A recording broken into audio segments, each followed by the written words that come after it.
I mean, I'm still at a loss of words from what I witnessed this morning. I mean, if y'all are true Christians crew, then y'all know why I'm dressed like this. I always just crazy whenever it's a crazy result, and we definitely witnessed a crazy result this Saturday morning. Iga Świątek, she won her sixth slam singles title, defeating Amanda Anisimova 6-love, 6-love. Yes, I said that correctly. 6-love, 6-love. She gave a double bagel in the final of Wimbledon. Świątek now ties Monica Seles with the best undefeated slam record to start, being 6-love, winning her first 6 slam singles finals. And now she's one away from matching Roger Federer, who has the all-time record of winning his first 7 slam singles titles. Iga also becomes the 8th woman all-time to win majors on all 3 different surfaces. I'll give a short but sweet analysis of that center court clobbering and talk about what Świątek's win means for her legacy and whether we're in for another period of Iga dominance in the upcoming future. Hello, my name is Christian Basnight and welcome to Christian's Court, where I cover tennis from all angles. If you have not yet already, make sure you subscribe and click the notification bell so you're notified whenever I post new content. Now, the fact that this was a beatdown really wasn't a surprise to me, but Amanda had absolutely no business losing this one 6-love, 6-love. And she had her chances to at least get a game on the board, but she just dug herself deeper holes with just the lack of scoreboard pressure that she applied on Iga. She was broken right off the bat at 15. That just sent a horrible message, and that didn't help her settle any nerves at all. And she lost the match, really, I feel, in the third game of the match when she was down love 2, because she had 4 game point opportunities to get on the board, but she wasn't able to capitalize. And that remained the only time where she had a game point opportunity, that only game, that third game of the first set. Getting broken right off the bat in set number 2, I think that was the final nail in the coffin for the American. And with how well Iga had been serving, not only throughout this entire championships, but again in this match, Amanda needed to have a perfect serving day, and that day was not today at all. And Iga, she cruised on her serve. She didn't face a single break point, while Amanda struggled immensely. Anisimova, she hit 0 aces, 5 double faults. She only made 45% of her first serves in the box, and she only won 25% of the points whenever she did so. And she won more points behind her second serve, although it wasn't that great. She won 35% of her second serve points. Iga, though, was on point on her serve. She made 78% of her first serves, and she won 72% of her points whenever she did this, and she won 63% of her second serve points. The winner to unforced error ratio tells a lot too. Amanda, she hit 8 winners to 28 unforced errors. Meanwhile, Iga kept it clean and tidy with 10 winners to 11 unforced errors. Everything I mentioned in my finals preview really happened. Like, I'm not going to spend too much time going over this match because, first of all, there's not much to go over, but I mentioned in my last video that Amanda, she was low-key very beatable in that semifinal against Sabalenka, even though she did play well in that match. Arena let her off the hook big time with just missed returns. She missed so many returns, and I knew that Iga would not do this, considering how Świątek is probably one of the best returners that we have right now on the tour. She's just simply more consistent, and she made Amanda play a lot more shots. Compared to Arena, Iga is just overall more consistent from the ground, and she was able to draw more errors from Amanda, able to more spread the court and maneuver Anisimova around. And we all know that Amanda is much more vulnerable on the move compared to whenever she is stationary. Anisimova, no doubt, she was already gassed from that Sabalenka semifinal, so with Iga moving her even more, like at pretty much every point where Amanda was stretched wide, she lost. And I know that some people were like, oh, Anisimova will bring her a new power that she hasn't seen before, but I knew that was kind of cap because Iga has faced big hitters throughout this entire tournament. She faced Collins, beat her routinely. She beat Clara Towson routinely. She beat Samsonova pretty routinely. So she was prepared for the pace and the power that Anisimova would bring, and she wasn't phased at all. And I knew that Iga's team would employ a great strategy for this match, and that was just attacking Anisimova's forehand relentlessly. Yes, Anisimova's forehand was not as sharp as it was against Sabalenka in that semifinal, but I also think that Arena gave Amanda way too many backhands to work with. Then on the flip side, I think that Anisimova did not exploit Iga's forehand at all.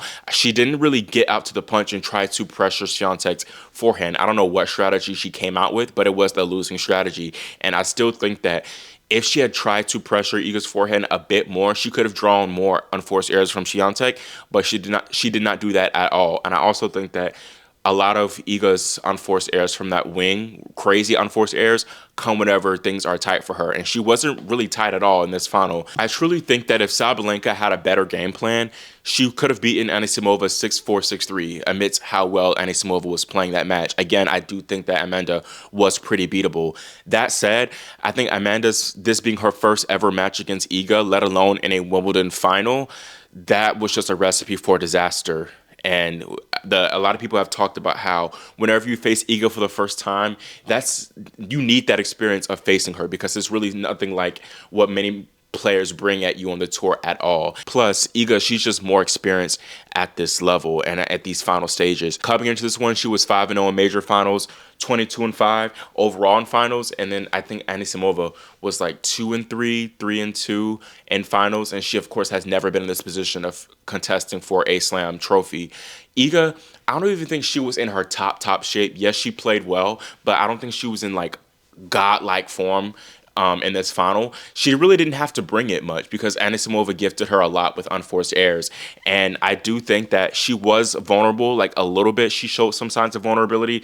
But again, Anisimova was way too shaky to take advantage and apply ample scoreboard pressure. I think this definitely is the worst Slam final that we've seen in decades. I think that all-time title belongs to Steffi Graf defeating Natasha Zvereva in the 1988 Roland Garros final, where she again beat her 6-love, 6-love, but this one was 34 minutes. So at least this one was a little bit longer. It almost hit an hour mark, but I simply believe that there is only one woman to blame for this lopsided result, and that's Simona Halep. Halep was in attendance in the Royal Box to watch this final, and I think that the spirit of Halep's 2019 win over Serena just took over the center court with her being there. And it's crazy to me that even with this being a 6-love, 6-love beatdown, it was still 1 minute longer than Serena's 6-2, 6-2 loss to Halep in 2019. So triggering. But anyways, I am the type of person to look at things from a glass half full perspective. So here's this. I think that it is poetic for Amanda to start her Wimbledon tournament with a 6-love, 6-love beatdown win over Yulia Putintseva in like 44 minutes, then to end her tournament losing 6-love, 6-love in the finals. That's something that's kind of beautiful, honestly, in a way that, you know, yin and yang and stuff. I mean, I'm trying here, y'all. I'm trying. But in all seriousness, I do feel for Amanda for sure. And it was triggering for me low-key because for my high school state final, I, of course, played tennis. I lost 6-love, 6-love. Granted, I did have 3 game points in the first game, but the guy was just better than me. That was the whole case. But with Amanda, it was different because she was a little bit more gassed. But point being, I understand where she's coming from and playing like the biggest match of your career and getting like goose egged or double bageled. It's definitely not easy. It was beautiful though to see that moment with her and her mom. You know, she got really emotional, and I think this is the first time where her mom flew out to watch her play because Amanda was superstitious. I mean, superstitions are for a reason, so I think Amanda's mama probably should have stayed home. I'm not saying she would have won this match, but maybe she would have won at least a game if Amanda's mama decided to stay home. I really think that this one just came down to nerves, and even Amanda said in her post-match press conference that she was a little bit frozen coming out to play this match. Amanda also said, "I didn't practice yesterday. I think that was just really fatigue. I could feel it also in my warm-up this morning. I mean, I had to take a break after every single rally out there in my warm-up. I think, if anything, it's my physicality that I need to work on. To be able to last 2 weeks in a Grand Slam is definitely something that you need to work on a lot. It's not an easy feat. Yeah, there's a lot of room for improvement. If anything, I think it's more experience for me on how to handle my nerves. It's my first Slam final, so at least I have that experience now." I do think that, of course, Amanda will be able to recover okay from this, even though this was a pretty embarrassing result. She has a good excuse of her being a little bit more gassed, and this being her first Slam final. Will this be her first and last Slam final? If I were to guess, I'd say I think she'll be in this position before. I think that she will win a Slam at least. She's still only 23 years old, so she still has time for sure, and she at least will walk away being a Slam finalist. Even if she does never reach another Slam final, she can have that in the back of her pocket, and focusing on the present, she will leave a top 10 player. She will make her top 10 debut on Monday, sitting at number 7 in the rankings, so she still has so much to be proud of, and this will be a huge milestone in her making this final, and I feel like a lot of us will remember that epic Sabalenka semifinal win. So congratulations to Amanda. Just thinking back to where she was not even 2 years ago, a year and a half ago, on that hiatus, and now being back in a slam final, she would have taken this, even though she did lose Love and Love, she would have definitely taken this 10 times out of 10. So it's still an inspiring feat for her to come back and after taking that mental health hiatus and make a slam final. So again, full props to Amanda for her effort and coming back. Now, talking about our champion, I mean, what more to say? And it's wild, too, that this is Iga's 100th slam singles win, main draw win. And really, what a way to do it, to win Love and Love in a Wimbledon final, to win your first Wimbledon title. And we really shouldn't be surprised, though, because the legendary Venus Golf, they did predict this essentially before the tournament started. So congratulations to Venus Golf for defending their Wimbledon title and predicting the correct women's champion 2 years in a row before the draw even dropped. So got to give props to Venus Golf. I also think that it's a cool parallel between Coco and Iga because they both won junior titles in 2018. Coco won Roland Garros, Iga won Wimbledon, and now here we are 7 years later and they won, Coco won Roland Garros, the women's edition. Iga won Wimbledon women's edition. Really, Iga just quieted the critics with this title run, undoubtedly.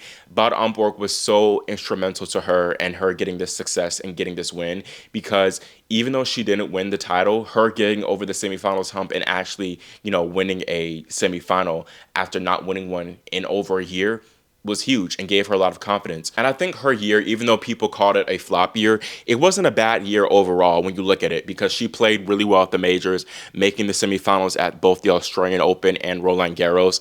And I think that she really was a point away from winning the Australian Open. I think that if she did get that match point over Keys, she would have won in the final against Sabalenka. I can't say that definitively, but that's just my opinion. Playing devil's advocate, I mean, we can't say that she did have a decline in form because some of her losses, namely Iala, Miami, that was a rough loss. Golf, yes, Coco played amazing, but being double breadstick, Iga played horribly. And I think in those losses, her forehand just went awry. But here, her forehand stuck together, and that's ultimately why she won the title. It was a clean title run from her. And Iga, she said something important to ESPN. She said that she enjoyed her center court experience playing on center court, not being nervous about it. And that's ultimately what made the difference between her and Amanda. She put no pressure on herself, not only for this final, but leading into it. She was at her lowest in a while because people were not expecting much at all from her. And that just goes to show how much of that struggle period that Iga faced was due to her nerves, because now that she came into Wimbledon without any really pressure or expectation, she ran the gauntlet and won the tournament with relative ease. And I do feel like somewhat of an apology is owed to Wim Fizette because I raised the question plenty of times of whether Iga needed to fire Wim, especially after she wasn't able to win Roland Garros. But the main reason of why she brought Wim in is to have success outside of Roland Garros. And they accomplished the goal together. What more can you ask for? She won Wimbledon, the one title that people thought that she might never win. Wim did his job. Full credit to Wim. I mean, I stand corrected. I'm one to give people, their tens and when it's due, and when I'm wrong, and I was definitely wrong here. So congratulations to Wim, of course, too. And Iga, she proved a lot for sure with this title run, that she can thrive on any surface. She was very aggressive throughout this tournament, and she made big improvements on her serve, and she was not relying too as much on her defense, but she was still able to draw a lot of unforced errors from her opponent just based off of how solid she was from the ground. And like I mentioned in my finals preview, much of Iga's struggles at Wimbledon in the past, I think, were rooted in her exerting a lot of her energy for the clay swing, just winning dang near everything. Now this year, she didn't win a single thing. She came in much more refreshed, I feel, and more motivated to do better at Wimbledon. I think that Iga was a bit more complacent in Wimbledon's previous years because she, again, expended all her energy on the clay swing. She'd won a lot. This year she came in hungry, motivated, and also without the pressure, and that's what resulted in this title. Now, another talking point I want to briefly touch on, because I know that people will say it, is that Iga had a cakewalk draw. And I don't know if I necessarily say that because on paper, before the draw kind of crumbled, Iga had a tough draw. I mean, she was in the section with Rybakina, a former Wimbledon champion. Although Rybakina isn't the same Rybakina that won Wimbledon those years prior. She's still a tough out on grass, and it's not her fault that Rybakina lost. And still, even then, Clara Towson was playing well, and she's a good opponent. Danielle Collins is dangerous. She beat Iga the last time they played on clay, Iga's best surface, so that was a good win. And Samsonova, again, a solid opponent. And yes, we cannot deny that Bencic and Anisimova did not bring their best games at all, didn't really test Iga at all. And Iga, she actually finished the tournament 19 games won in a row, dating back from that Bencic semifinal, which is incredible. But, I mean, there's nothing much that Iga could have done to prevent that. Like, Iga did her job and won. And that's simple as that. It's not her fault either that the top seeds flopped so bad and fell early in week one. She simply was the best. And I don't know how many people could have beaten her in this tournament. I think that even if Sabalenka made the finals, Iga would have won. Dang, there wouldn't have been no love and love, but wouldn't be surprised if it were straight sets win for Iga's favor. And it's crazy to think in hindsight that Katie McNally was the one that tested Świątek the most. And it's obvious because Katie brings a different challenge and that she isn't a big ball basher and that she brings in more variety. But too, that brings back to another point of that we all think of Iga to struggle the most against the bigger hitters, but she handled every single big hitter. She passed the test tremendously. So again, props to Iga for that. Looking ahead, the question is, what can we expect from Iga from here on out? Will we experience another Iga dominance era and period? I'm leaning more towards no, simply because I do think that regardless of how well Iga played, the tour is just more tough compared to 2022, and the players will challenge her still on the faster surfaces. Having predictions for Iga slam total count, I think that she will at least get to 15 slams. She's already at 6. She's 24 years old, and it's crazy that she's one away from Venus, which as a Venus fan, that's disappointing that she wasn't able to win more slams. I mean, yes, she can. Venus can add to her slam tally. She's coming back. She's playing DC. So maybe she can get her 8th at the US Open. You never know. You never know. Crazier things have... No, that's not going to happen. But I think that regardless, this was a big hurdle for her to overcome, this, down period that she faced, even though the down period wasn't even that bad, because she even talked to ESPN about it. She said that the critics got to her a little bit. And she said that now that she got this title, she hopes that people will kind of like shut up, for lack of a better word, and let her do her job. And I think it'll be a weight lifted off her shoulder now that she got over the hump and won a slam title. So I don't know, the tour might need to be shaking in their boots a little bit now that Iga's definitely back and out of the trenches. So not much more to say except for congratulations to both Venus Golf and Iga on an incredible Wimbledon run. That is all I have for this Wimbledon women's final recap video, and let me know your thoughts on it.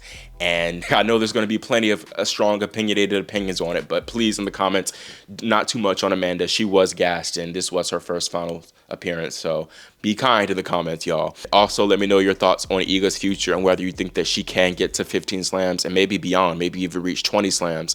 Again, make sure you all subscribe and click the notification bell so you are notified whenever I post my Wimbledon men's final recap video. Thank you all so much for watching and for your support, and I will see you all next time here on Christian's Court.